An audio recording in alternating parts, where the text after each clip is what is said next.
গুনাহগারের জান কবজ করার জন্য আজরাইল আসে। তার রূহটা বের হতে চায় না, রূহটা পালান করতে শুরু করে দেয়। রূহটা একবার হাতের গিরার মধ্যে চলে যায়, হাঁটুর মধ্যে চলে যায়, পায়ের নিচে চলে যায়, বের হতে চায় না। এরপর মালাকুল মউত তার ওই ভয়ঙ্কর রূপ ধারণ করিয়া একটা থাপা দিয়া তার কাছ থেকে রূহটা নিয়ে যায়। রূহটা যখন আসমানে নিয়ে যায় তখন দুর্গন্ধ শুরু হয়ে যায়, যেরকম নাউজুবিল্লাহ।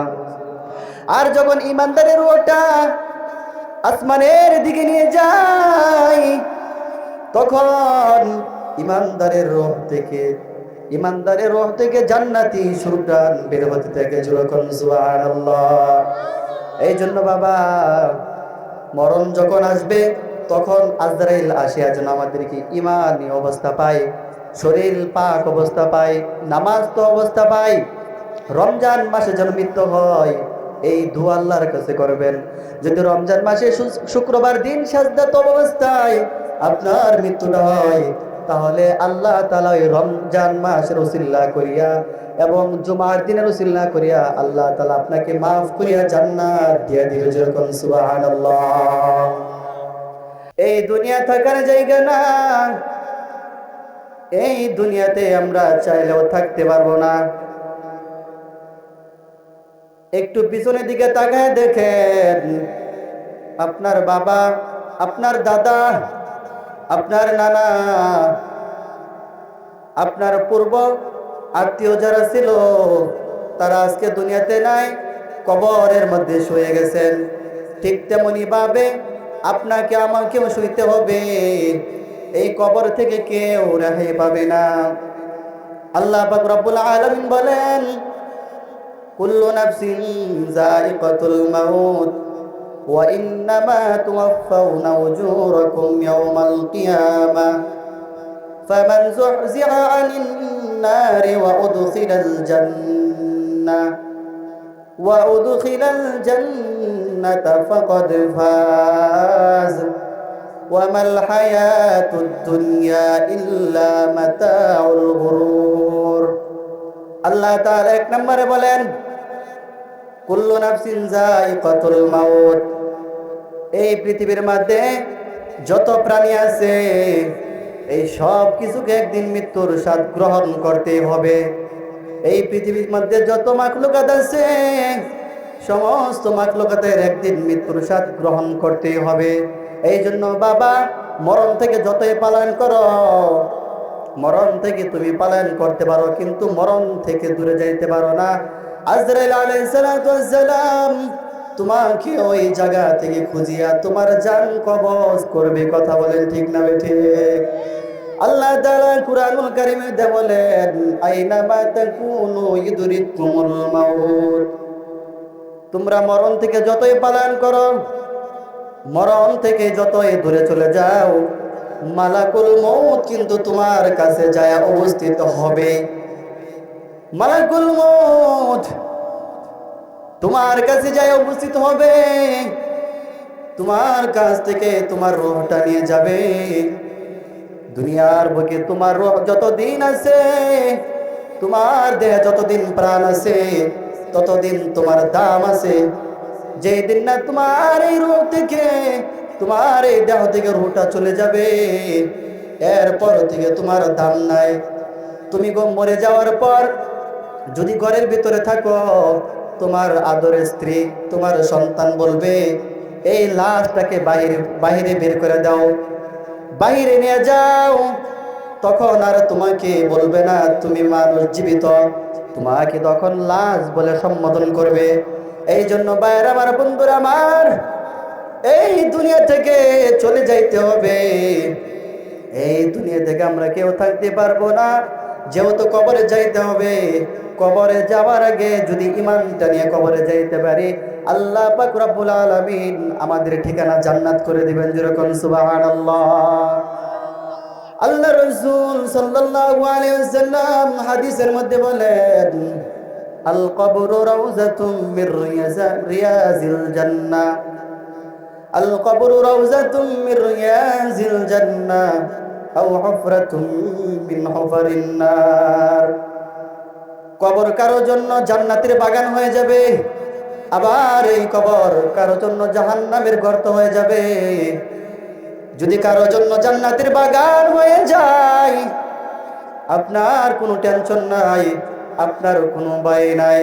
আল্লাহ পাক রব্বুল আলামিন বলেন, মুমিন বান্দাদের কোনো ভয় নাই, তাদের কোনো চিন্তা নাই। লা খাউফুন আলাইহিম ওয়ালা হুম ইয়াহজানুন। তাদের কোনো ভয় নাই, তাদের কোনো চিন্তা নাই, তাদের জন্য আমি আল্লাহ তাআলা জিম্মাদার হয়ে যায়। যেরকম সুবহানাল্লাহ। আর আল্লাহ যদি কারো জিম্মাদার হয়ে যায়, তার ঠিকানা নিশ্চিত জান্নাত। কি বলেন? তার ঠিকানা কোথায়? জান্নাত। জান্নাত থেকে কেউ ফেরাতে পারবে না। আর যদি কারো জিম্মাদার শয়তান হয়ে যায়, তাহলে তাকে টানিয়া চেঁচড়াইয়া তাকে জাহান্নামের মধ্যে নিয়ে যাবে। কথা বলেন ঠিক না বেঠিক? এই জন্য ভাইয়ের আমার, বন্ধুরা আমার, খুব মনোযোগ দিয়ে শুনেন। আমি যে আয়াতখানা পড়েছি, আল্লাহ তাআলা বলতেছেন, মানুষ যারা আছে, অর্থাৎ যত প্রাণী আছে, যার প্রাণ আছে তার মরণ আছে। 2 নাম্বার, আল্লাহ তাআলা বলেন, কিয়ামতের দিন তোমাদের আমলনামা তোমাদেরকে দেওয়া হবে, ইনসাফ অনুযায়ী দেওয়া হবে। কারোর সাথে বেঈমানি করা হবে না, কারোর সাথে গাদ্দারি করা হবে না। দুনিয়ার বুকে যদি ভালো কাজ করে কবরে যাইতে পারেন, আপনাকে আল্লাহ তাআলা কঠিন হাশরের ময়দানে এই ভালো কাজের আমলনামা দিবে। আর যদি দুনিয়ার বুকে গুনাহ করে কবরে যান, ওই হাশরের ময়দানে কিয়ামতের দিনে আপনার আমলনামা ওই গুনাহের আমলনামাটাই দিবে। যেরকম নাউযুবিল্লাহ। আল্লাহ তাআলা 3 নাম্বার বলেন, যারা জাহান্নাম থেকে বাঁচিয়া জান্নাতে যাইতে পারবে তারাই হলো সফল কাম। আর যারা জাহান্নামে চলে যাবে তারা হবে অসফল কাম, তারা ক্ষতিগ্রস্তের মধ্যে থাকবে। এই জন্য বাবা, যদি দুনিয়ার জিন্দেগিতে ইবাদত করে মাওলার কবরে যাইতে পারেন, মাওলার কবরে আপনার সাথে ফেরেশতারা সুন্দর ব্যবহার করবে, কবরের মধ্যে জান্নাতি বিছানা বিছায় দেবে। যেরকম সুবহানাল্লাহ। আর যদি গুনাহ করে কবরে যান, আপনার জান্নাত বরবাদ হয়ে যাবে, আপনার এই দুনিয়াও বরবাদ হবে, পর দুনিয়াও বরবাদ হয়ে যাবে। এই জন্য বাবা, খুব মনোযোগ দিয়ে শুনেন। 4 নম্বরে আল্লাহ তাআলা বলতেছেন, 4 নম্বরে আল্লাহ তাআলা বলতেছেন যে যারা জান্নাতে যাবে তারাই হবে সফল কাম, তারাই হবে আমি আল্লাহ তাআলার মেহমান। আর তাদের ঠিকানা চিরস্থায়ী আমি আল্লাহ তাআলা জান্নাতের মধ্যে করে দেব। যেরকম সুবহানাল্লাহ। এই জন্য আমরা তো সকলে চাই জান্নাতে যাইতে। কি বলেন? জান্নাতে চাই না? জান্নাতে যেহেতু যাইতেই হবে আমাদের, আর আমরা যেহেতু যাইতে চাই, তাহলে আমাদের কি করতে হবে? দুনিয়ার বুকে মাওলার ইবাদত করতে হবে, মাওলার গোলামি করতে হবে, তাহলে সে না জান্নাতে যেতে পারবো। কথা বলেন ঠিক না ঠিক? আর যদি দুনিয়ার বুকে গুনাহ করি, পাপ করি, নাফরমানি করি, তাহলে কি জান্নাতে যাইতে পারবো? বলেন, কখনোই সম্ভব না। এই জন্য ভাইয়ের আমার, বন্ধুরা আমার, খুব মনোযোগ দিয়ে শোনেন। একজন গুনাহগারের যখন মৃত্যু হবে, একজন নাফরমানের যখন মৃত্যুর খবর আসবে, মালাকুল মউত যখন তার কাছে আসবে, মালাকুল মউত তার সাথে আসিয়া কি ব্যবহার করবে? আল্লাহ তাআলা আদেশ করবেন, মালাকুল মউত তুমি অমুক বান্দার কাছে যাও, ওই নাফরমানের কাছে যাও, সারাটা জীবন গুনাহ করে করে হায়াতের জিন্দেগিটা শেষ করলো। এই মালাকুল মউত ওই নাফরমানের জানটা কবজ করে নিয়ে আসো। মালাকুল মউত ওই বান্দার কাছে আসবে, জাহান্নাম থেকে জাহান্নামী শিকল এবং জাহান্নামী লাঠি নিয়ে আসবে, যে লাঠিটার মধ্যে কাঁটা যুক্ত থাকবে। ওই মুর্দার কাছে যখন আসবে, মুর্দার কাছে আসার পর যদি গুনাহগার হয়, মুর্দাকে এমন জোরে জোরে বাইরেতে থাকবে, এমন জোরে জোরে পিটাতে থাকবে, ওই পিটানি খাইয়া মুর্দার অনেক সময় দেখা যায় পায়খানা পর্যন্ত হয়ে যায়। কথা বলেন ঠিক না ঠিক? অনেক সময় চোখ উল্টে দেয়, পানি পানি করে। কারণ কি? মালাকুল মউত তার সাথে খারাপ ব্যবহার করে। এই জন্য আরেকজন ইমানদারের যখন মৃত্যু হয়ে যায় রে বাবা, তখন মালাকুল মউত আসিয়া তাকে সালাম দেয়। সালাম দেওয়ার পর, তার সাথে সুন্দর ব্যবহার করার পর তার কাছ থেকে রূহ বের করে নিয়ে যায়। আর ইমানদারের রূহ যখন বের করে, তখন ইমানদারের জান্নাতি আলামত হলো, মুমিন বান্দার জান্নাতি আলামত হলো, যখন ইমানদারের জান কবজ করবে তখন তাদের মুখে হাসি থাকবে, যেরকম সুবহানাল্লাহ। অনেক মানুষ দেখবেন মৃত্যুর সময় হাসে, মৃত্যুর সময় চেহারাটা উজ্জ্বল হয়ে যায়, চেহারার মধ্যে নূর ভেসে যায়। এমন আছে না নাই বলেন? চেহারার মধ্যে নূর ভেসে যায়। বুঝতে হবে তাদের মওতটা ছিল খুবই আরামদায়ক। আর ইমানদার মৃত্যুকে ভয় পায় না। আজরাইল তার কাছে আসা মাত্রই সে যাওয়ার জন্য পাগল পারা হয়ে যাবে। মানুষদেরকে বলবে, আমাকে জলদি করে গোসল দেয়া দাও, আমাকে দাফন কাফন করার ব্যবস্থা করো, আমি আল্লাহ তার সাথে কথা বলবো। যেরকম আল্লাহু আকবার। আর যখন গুনাহগারের জান কবজ করার জন্য আজরাইল আসে, তার রূহটা বের হতে চায় না, রূহটা পালান করতে শুরু করে দেয়। রূহটা একবার হাতের গিরার মধ্যে চলে যায়, হাঁটুর মধ্যে চলে যায়, পায়ের নিচে চলে যায়, বের হতে চায় না। এরপর মালাকুল মউত তার ওই ভয়ঙ্কর রূপ ধারণ করিয়া একটা থাপা দিয়া তার কাছ থেকে রূহটা নিয়ে যায়। রূহটা যখন আসমানে নিয়ে যায়, তখন দুর্গন্ধ শুরু হয়ে যায়, যেরকম নাউজুবিল্লাহ। আর যখন ইমানদারের রূহটা আসমানের দিকে নিয়ে যায়, তখন ইমানদারের রূহ থেকে জান্নাতি সুরগান বের হতে থাকে, যেরকম সুবহানাল্লাহ। এই জন্য বাবা, মরণ যখন আসবে তখন আজরাইল আসিয়া যেন আমাদেরকে ঈমানি অবস্থা পায়, শরীর পাক অবস্থা পায়, নামাজ তো অবস্থা পায়, রমজান মাসে যেন মৃত্যু হয়, এই দোয়া আল্লাহর কাছে করবেন। যদি রমজান মাসে শুক্রবার দিন সাজদাত অবস্থায় আপনার মৃত্যুটা হয়, তাহলে আল্লাহ তাআলা ওই রমজান মাসের উসিলা করিয়া এবং জুমার দিনের উসিলা করিয়া আল্লাহ তাআলা আপনাকে মাফ করিয়া জান্নাত দিয়ে দিবে, যেরকম সুবহানাল্লাহ। ভাইরা আমার, বন্ধুরা আমার, এই হলো গুনাহগারের মৃত্যুর সময় শাস্তি। আসুন এবার চলে যাই, মৃত্যুর পর আমাদের সাথে কবরের মধ্যে কি আযাব হবে। গুনাহগারের যখন মৃত্যু হবে, কবরের মধ্যে যখন আজরাইল কবরের মধ্যে যখন রাখা হবে, তখন ফেরেশতা আসিয়া তাকে তিনটি প্রশ্ন করবে। কয়টি প্রশ্ন বলেন? তিনটি প্রশ্ন। প্রথম প্রশ্ন হলো, আলহামদুলিল্লাহ জানি প্রশ্ন কি বলেন জানি না। অনেক মানুষ আছে যে এই প্রশ্নগুলো দুনিয়ার মধ্যে মুখস্থ করে যা, কিন্তু নমাজই পড়ে না সে। এমন আছে না? আপনাদের এদিকে নাই, আমাদের এদিকে অনেক আছে। একজন মহিলা আছে, সে আমাকে দেখলে বলে, আমাকে বাবা বলে ডাকে, যে বাবা আমি তো নামাজ রোজা করি, মানে আল্লাহ কবুল করে না করে এটা কেলা জানে, কিন্তু কবরের যে তিনটা প্রশ্ন জবাব করবে এটা আমি মস্ত করে আছি। কবরের তিনটা যে সওয়াল করবে এটা মস্ত করে আছে। আমি তখন বললাম, আমার যেটি হয় যে কবরের মধ্যে আপনি সওয়ালের জবটা মুখস্থ করছেন, এটা তো তখন মনে থাকবে না। যদি ইমান ছাড়া মরেন তখন মনে থাকবে না। আর যদি ইমান নিয়ে মরেন, এই দুনিয়াতে যদি আপনি নাও জানেন, নাও পড়েন, নাও বুঝেন, তখন আল্লাহ তাআলা পক্ষ থেকে আপনাকে এই সওয়ালের জব দিয়ে দিবে, যেরকম সুবহানাল্লাহ।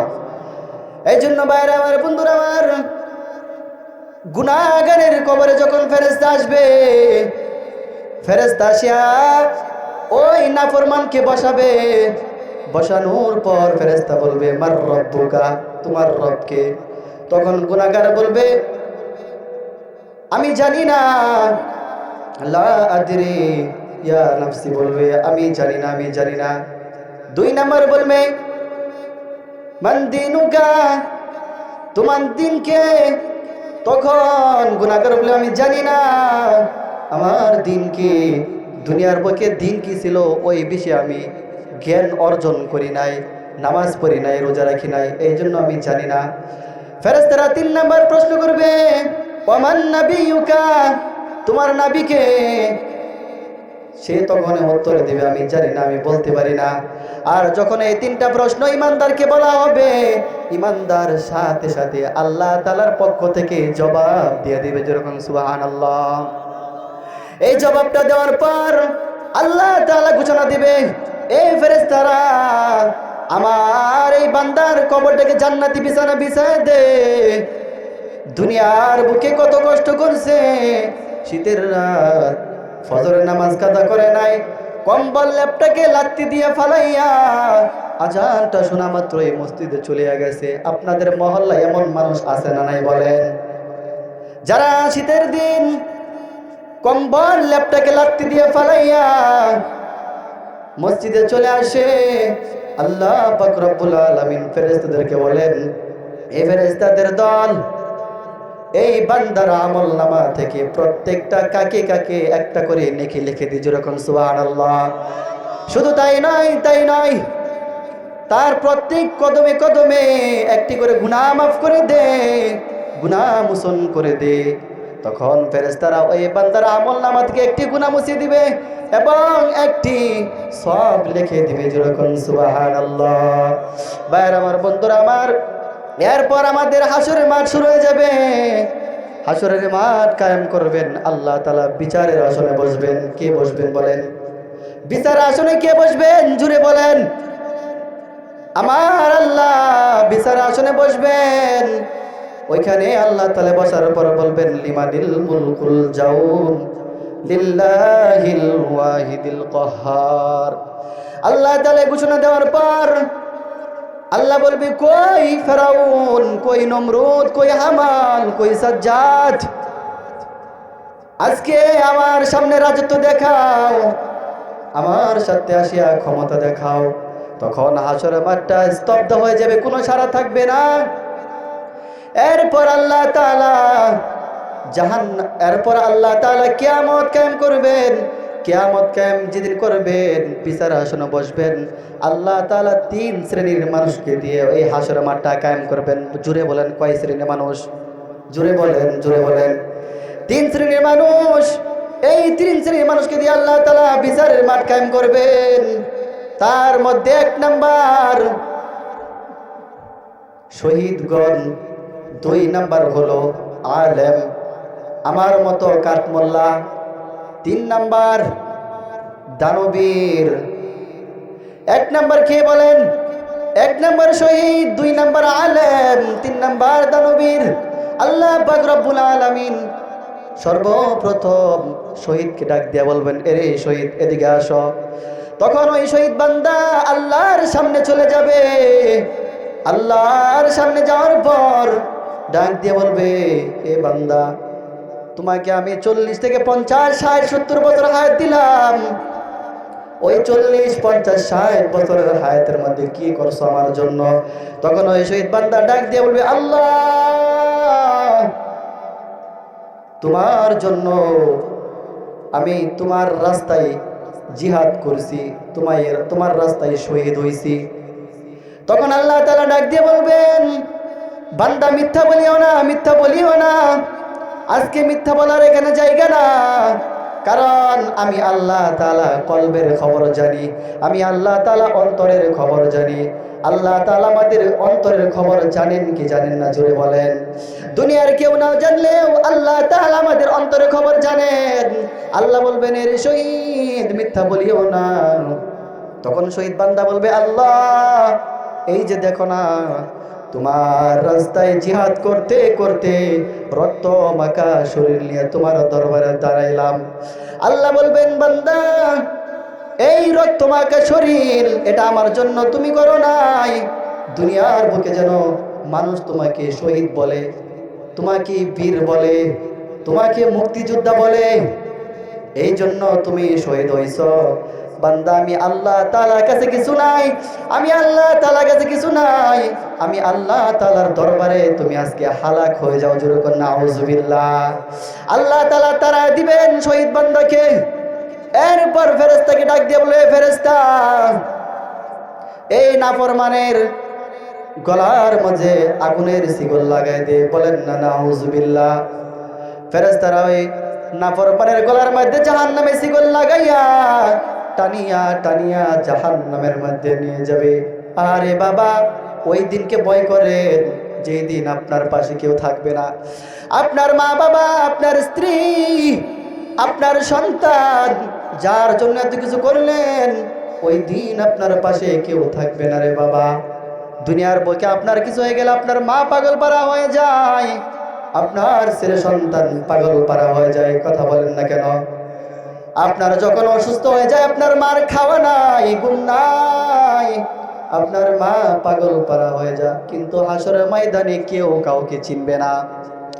আপনি একটা নেকির জন্য আপনার মার কাছে যাবেন, আপনার মা বলবে তুমি কি, তোমাকে চিনি না, দুনিয়ার বুকে আমার কোনো ছেলে সন্তান ছিল না।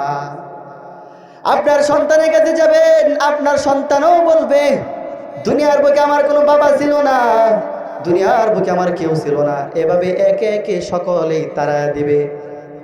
এই জন্য বাবার আমার 2 নাম্বার, আল্লাহ তাআলা আমার মধ্যে একজন কাঠ মোল্লাকে, আমার মধ্যে একজন আলেমকে ডাক দিয়ে বলবে, এরে আলেম, এরে খতিব সাহেব, এরে বক্তা সাহেব, এরে কারি, দুনিয়ার বুকে তোমাকে হায়াত দিয়েছিলাম, এই হায়াতের জিন্দেগিতে আমি আল্লাহ তাআলা তোমাকে অনেক নিয়ামত দিয়েছিলাম, অনেক নিয়ামত তোমাকে দান করেছিলাম।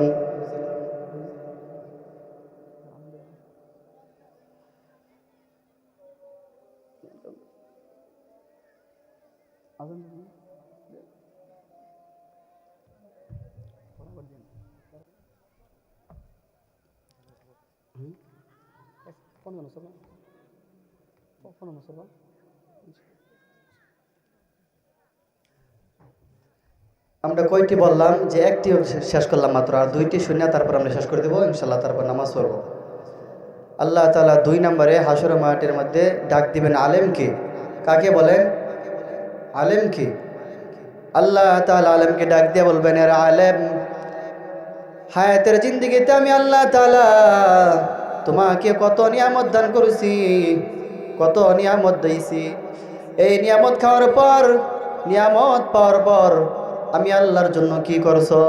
তখন আলেম ডাক দিয়ে বলবে, আল্লাহ, কোরআন শিখছি, এলেম অর্জন করেছি, শুধু তাই নয়, এবং এই কোরআন দিয়ে, এই আলেম দিয়ে তোমার বান্দা বান্দিদেরকে দ্বীনের দাওয়াত দিছি, কোরআনের কথা বলছি, কোরআনের দাওয়াত দিছি। তখন আল্লাহ তাআলা বলবে, রে আলেম, মিথ্যা বলিও না, আজকে মিথ্যা বলার জায়গা না, মিথ্যা বলিও না। তখন আল্লাহ তাআলা ডাক দিয়ে বলবেন, তুমি ইলম শিখছো, তুমি ইলম শিখিয়া মানুষের কাছে আলোচনা করছো, ওয়াজ করছো, বক্তৃতা দিছো, যাতে করিয়া তোমাকে মানুষে বক্তা বলে, যাতে করিয়া তোমাকে মানুষে বড় আলেম বলে, মুতামিম বলে, কারি সাহেব বলে, মুফতি সাহেব বলে। এই জন্য তুমি বক্তা হইছ, এই জন্য তুমি ইলম শিখছো। আমি আল্লাহ তাআলাকে রাজি খুশি করার জন্য তুমি ইলম শিখো নাই এবং মানুষকে দাওয়াত দেওয়া নাই। তখন আল্লাহ তাআলা ফেরেশতাকে ডাক দিয়ে বলবে, ফেরেশতা, এই নাফরমানকে আগুনের শিকল লাগিয়া টানিয়া ছেঁচড়া জাহান্নামের মধ্যে নিয়ে যাও। জোরে কর নাউজুবিল্লাহ। 3 নাম্বার, আল্লাহ তাআলা দানবীরকে ডাক দিয়ে বলবে, দানবীর, এদিকে আসো। হায়াতের জিন্দেগিতে 50-60 বছর তোমাকে হায়াত দিলাম, কত নিয়ামত দান করলাম, কত ধন সম্পদ তোমাকে দিলাম। এই ধন সম্পদ পাওয়ার পরে কি করলা? আল্লাহ তাআলার সামনে তখন ওই দানবীর বলবে, আল্লাহ, এমন কোনো ইসলামিক জায়গা নাই, এমন কোনো মাদ্রাসা নাই, এমন কোনো মসজিদ নাই, গরিব অসহায় নাই যে তাদেরকে আমি দান করি নাই।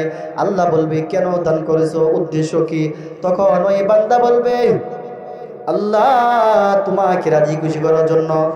আল্লাহ বলবে, বান্দা, মিথ্যা বলিও না, মিথ্যা বলিও না, দুনিয়ার বুকে তুমি দান করেছো যাতে মানুষ তোমাকে দানবীর বলে। জোরে কর নাউজুবিল্লাহ। এমন মানুষ আছে না নাই? দান করে, মানুষকে দেখাইয়া দান করে, দান করে, মনের মধ্যে অহংকার নিয়ে দান করে, যারা এমন ভাবে দান করবে তাদের দান বিন্দু পরিমাণ কবুল হবে না। যেরকম নাউজুবিল্লাহ। আল্লাহ তাআলা ঠিকভাবে বলবেন, এই ফেরেশতা, এই নাফরমানকে উল্টা নিয়ে আসাসরা জাহান্নামের মধ্যে নিয়ে যাও। তখন ফেরেশতারা আল্লাহ তাআলার আদেশ পায়া ওই নাফরমানকে উল্টা নিয়ে আসাসরা জাহান্নামের মধ্যে নিয়ে যাবে। যেরকম নাউজুবিল্লাহ। এরপর জাহান্নামে যারা থাকবে অনন্তকাল তারা জাহান্নামের মধ্যে থাকবে। জাহান্নামের মধ্যে শুধু শাস্তি আর শাস্তি। আল্লাহকে ডাক দিয়ে বলবে, আল্লাহ জাহান্নামে পাঠাইছো, আল্লাহ জাহান্নামের আগুন, জাহান্নামের শাস্তি সহ্য করতে পারতেছি না।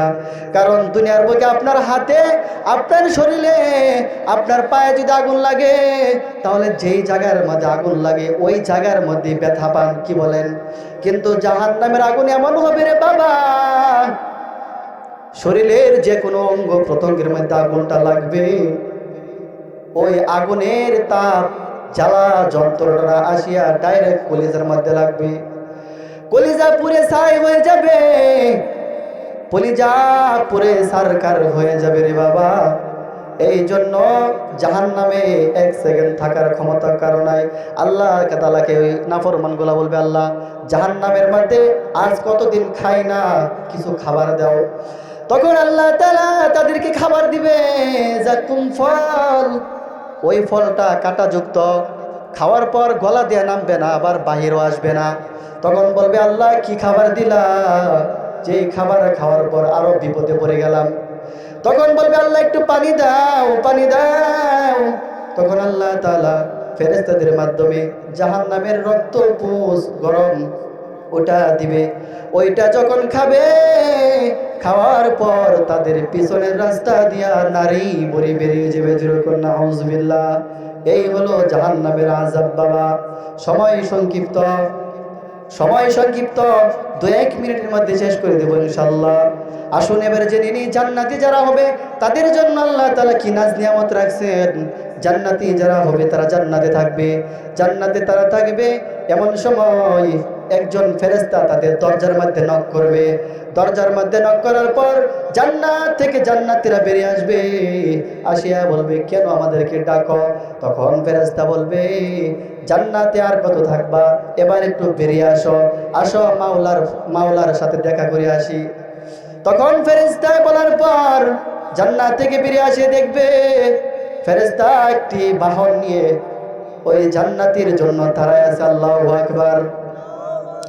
ওই বাহনের মধ্যে ফেরেশতা এবং জান্নাতীকে তুলবেন।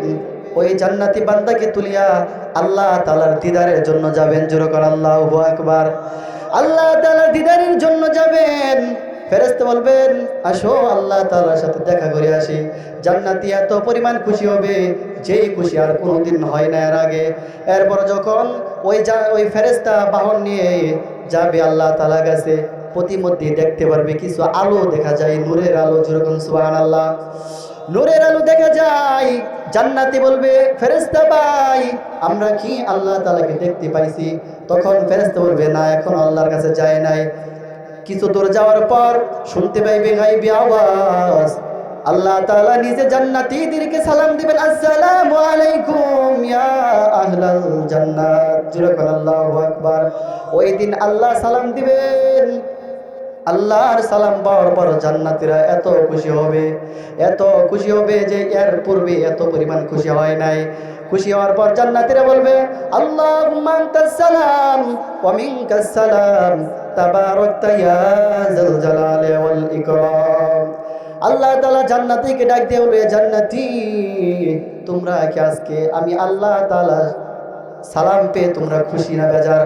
তখন আল্লাহ তাআলার কাছে তারা বলবে, আল্লাহ আমাদেরকে জাহান্নামের আগুন থেকে বাঁচায় আমাদেরকে জান্নাতে ঢুকাইছেন, আমরা অসন্তুষ্ট হই কি করে?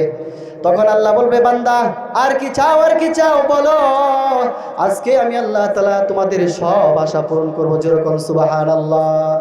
আল্লাহ তাআলা বলার পর ফেরেশতা এই আল্লাহ তাআলার বান্দা জান্নাতীরা বলবে, আল্লাহ আমাদেরকে জাহান্নাম থেকে বাঁচাইয়া জান্নাত দিছো, আমাদের আর কোনো চাওয়া নাই।